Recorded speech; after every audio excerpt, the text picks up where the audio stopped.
South India shopping mall, the wedding మంత్ర, సరికొత్త wedding collection, south India shopping mall. Operation Sindoor కంటే ముందు ఎప్పుడైతే ఒక బిఎస్ఎఫ్ జవాన్ మన బార్డర్ని దాటి పాకిస్తాన్ బార్డర్లోకి భూభాగంలోకి వెళ్ళిపోయాడు అనేటువంటి వార్త ఏప్రిల్ 23వ తారీఖున వచ్చింది. అప్పటి నుంచి కూడా పూర్తిగా ఆ జవాన్ పాకిస్తాన్ చెరలోనే ఉన్నటువంటి పరిస్థితి. అప్పటి నుంచి కూడా చాలా టెన్షన్ వాతావరణం, కుటుంబ సభ్యులు కూడా కొంత ఆందోళన కూడా వ్యక్తం చేసిండ్రు. ఎందుకంటే ఆల్మోస్ట్ ఒక 20 రోజుల నుంచి నెల రోజుల మధ్యలోనే అయిపోతోంది ఆయన వాళ్ళ చెరలో ఉన్నటువంటి పరిస్థితి. కానీ బిఎస్ఎఫ్ జవాన్లు ఆర్ అక్కడ పాక్కి సంబంధించిన రేంజర్లు ఎవరైతే ఉంటారో వాళ్ళు కూడా ఈ బార్డర్స్, అంటే మన బార్డర్స్ ఏమో బిఎస్ఎఫ్ జవాన్లు, పాకిస్తాన్ బార్డర్స్ ఏమో పాక్ రేంజర్లు గస్తీ కాస్తూ ఉంటారు.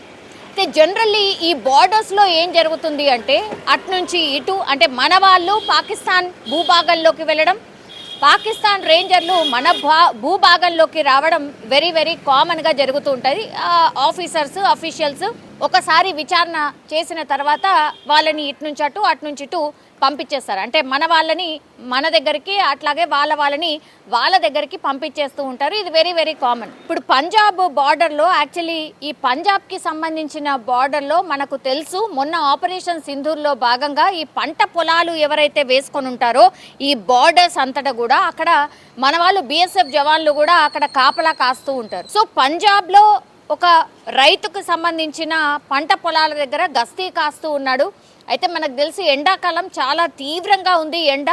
సో కొద్దిసేపు సేద తీరుదామని చెప్పి అక్కడ దగ్గరలో కొంత పెద్ద చెట్టు ఉండడం, అక్కడికి వెళ్ళి కొంత అస్వస్థతకు గురి కావడంతో ఈ జవాన్ వెళ్ళి ఆ చెట్టు కింద పడుకోవడం. ఈయన పేరు వచ్చేసి యాక్చువల్లీ పూర్ణం కుమార్ సాహు. ఈయన పేరు వచ్చేసి పూర్ణం కుమార్ సాహు.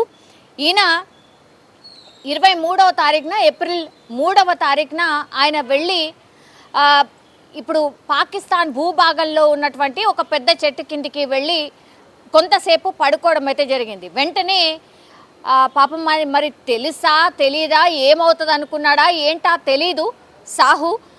తీరా చూస్తే ఈ పాక్ రేంజర్లు వచ్చి ఆయనని పట్టుకొని వాళ్ళ అఫీషియల్స్ దగ్గరికి అయితే తీసుకోవడం జరిగింది.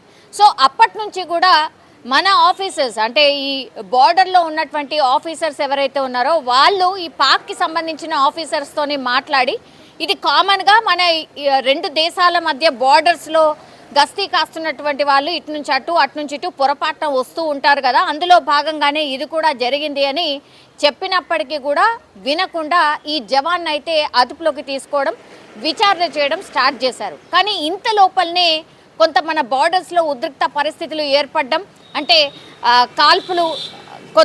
కాల్పులు చేయడం, కవ్వింపు చర్యలకు పాల్పడడం పాకిస్తాన్ చేసింది. కాబట్టి ఈ జవాన్ని కూడా పూర్తి స్థాయిలో ఈ పాకిస్తాన్ వాళ్ళు తీసుకెళ్ళి కొంత బంధించడం అయితే జరిగింది.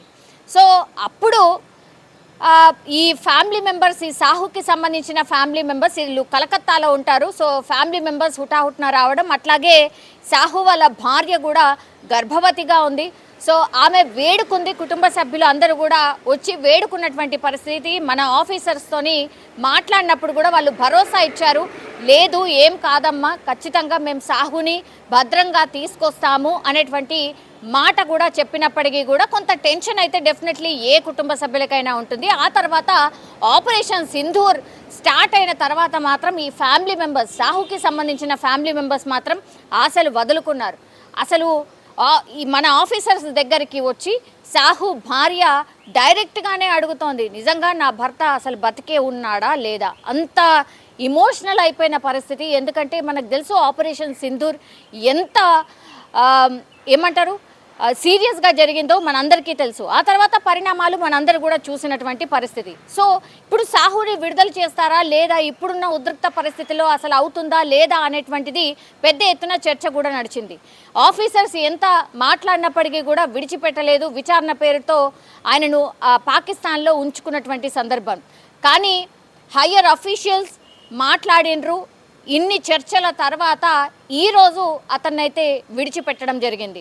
సో కోల్కతాకు సంబంధించిన సాహు మాత్రం ఈరోజు వాఘా బార్డర్ ద్వారా విడిచిపెట్టడం అయితే జరిగింది. విచారణ చేశాము, లేదు పొరపాటున వచ్చాడు అన్నటువంటి విషయాన్ని ఇప్పుడు పాకిస్తానే స్పష్టం చేసినటువంటి సందర్భం.